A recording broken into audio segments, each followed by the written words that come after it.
चंडिकाय जय श्री कृष्णा। ज्योतिष धर्म मंत्र योग और विज्ञान के भाग 5 में आप सबका स्वागत है। भाइयों बहनों, आज हम भाग 5 में विज्ञान पर चर्चा करेंगे। विज्ञान और आध्यात्म को संबंधित, विज्ञान और आध्यात्म को जोड़ने की कोशिश में मैं आपको कुछ प्रमाण दूंगा, कुछ सत्य जानकारियाँ जो मैंने आपके लिए इकट्ठा करी हैं शास्त्रों से अपने और आपके विज्ञान से।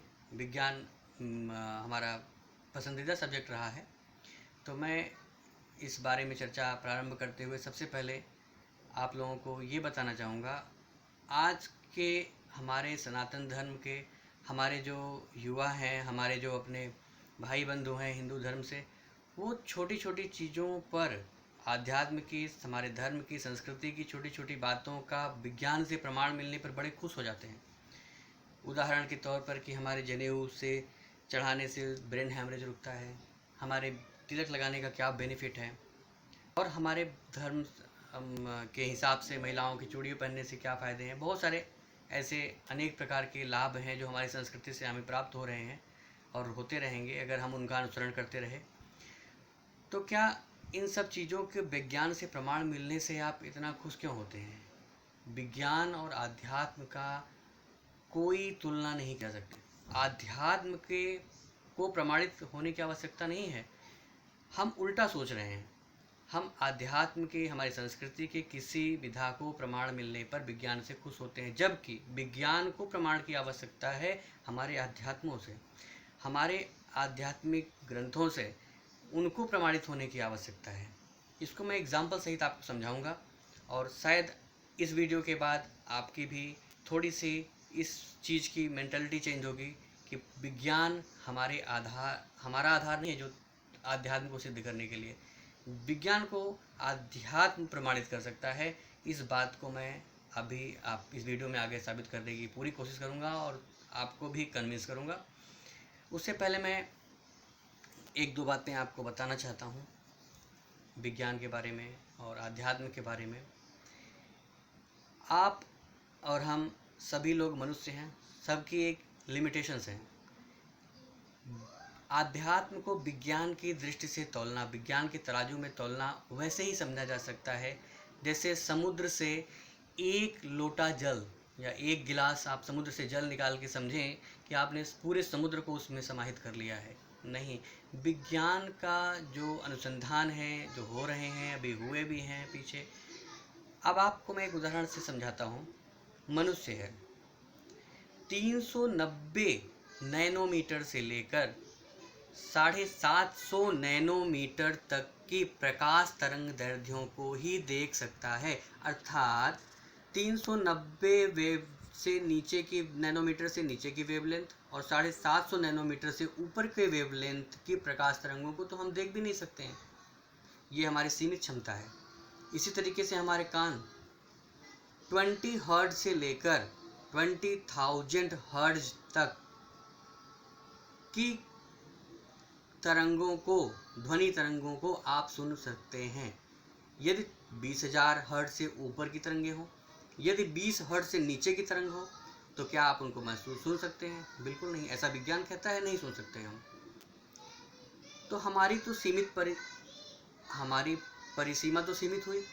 हम मनुष्य हैं, एक लिमिटेड चीज़ तक सुन सकते हैं, एक लिमिटेड चीज़ को देख सकते हैं। फिर हम ये कैसे कह सकते हैं कि हमारे आध्यात्म, हमारा ईश्वर को हम महसूस कर सकते हैं? कदापि नहीं।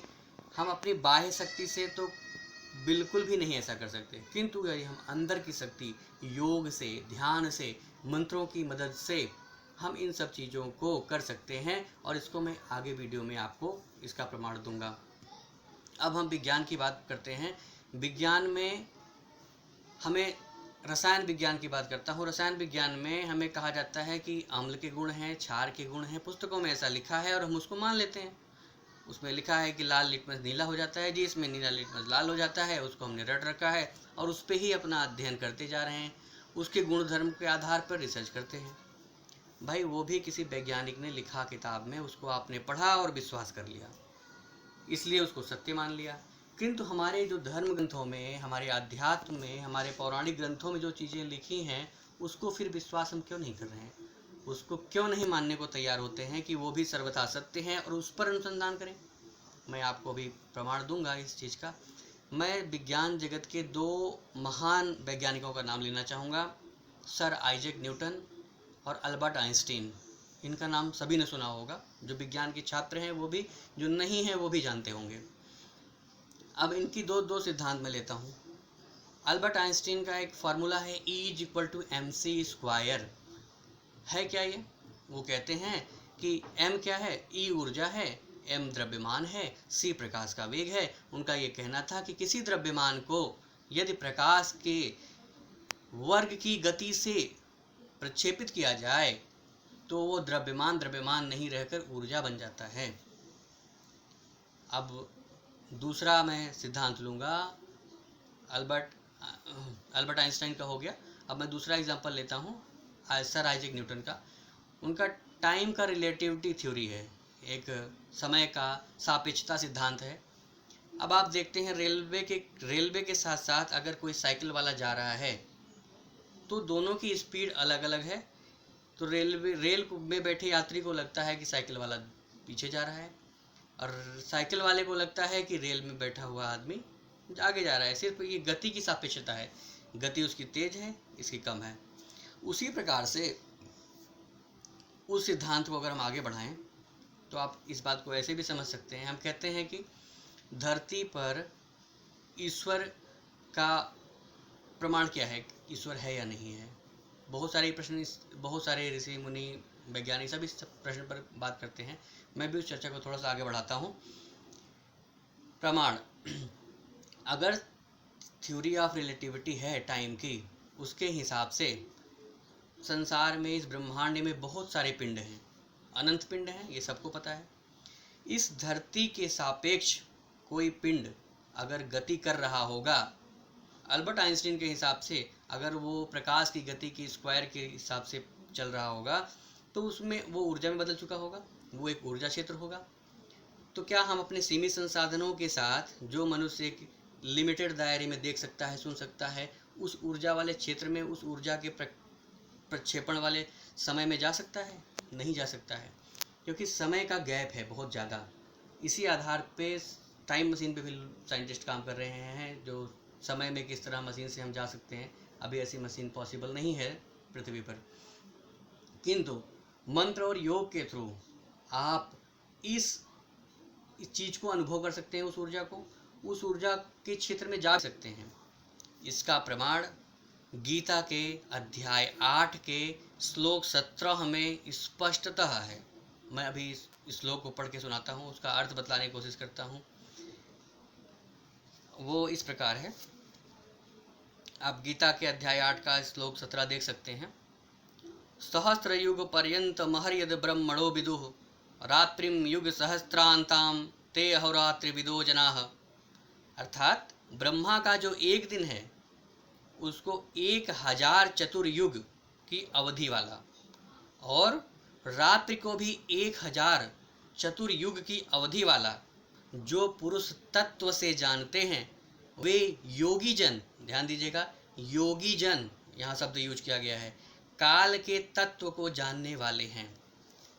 अर्थात ब्रह्मा जी का एक दिन 1000 चतुर्युग, आपको पता है 4 युग होते हैं, सतयुग, त्रेता, द्वापर, कलयुग, यानी ये 1000 बार बीतने के बाद, अर्थात ब्रह्मलोक की एक दिवस 4000 युगों के बराबर है। यानी पृथ्वी पर 4000 युग बीत जाते हैं तो ब्रह्मलोक का एक दिन बीतता है। इसी प्रकार पृथ्वी पर 4000 युग बीत जाते हैं तो ब्रह्मलोक में एक रात्रि बीतती है। ये सिर्फ योगी जन इस तत्व को समझ सकते हैं। काल तत्व अर्थात टाइम की थ्योरी है ये, जो न्यूटन भी यहाँ तक नहीं सोच सकते थे इस बात को, जो हमारे शास्त्र में कृष्ण जी ने बता दिया। तो कृष्ण जी बताने में समर्थ थे, क्योंकि वो भगवान थे, भगवान के अवतार थे, वो योगेश्वर हैं, वो चीज़ों को जोड़ सकते हैं। इस लोक से ब्रह्मलोक को जोड़ने का क्या तरीका हो सकता है?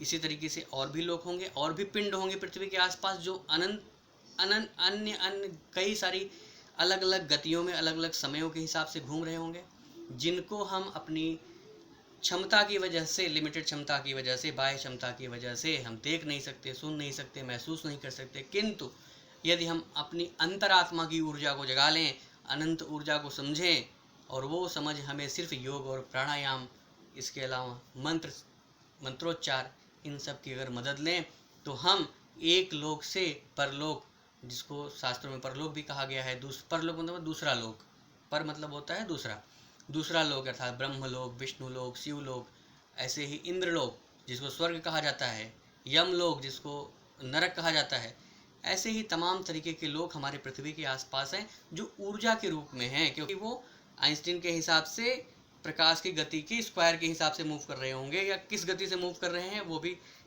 ना तो मुझे अनुभव है, ना किसी साइंटिस्ट को अभी इस बात का पता चला है। तो विज्ञान की जो सीमित क्षमताएं हैं, उसको हम आध्यात्म की असीमित चीज़ को बांधने की कोशिश ना करें, और हम हमेशा इस बात का ध्यान दें कि विज्ञान को प्रमाण की आवश्यकता है अध्यात्म से, ना कि अध्यात्म को प्रमाण की आवश्यकता है विज्ञान से।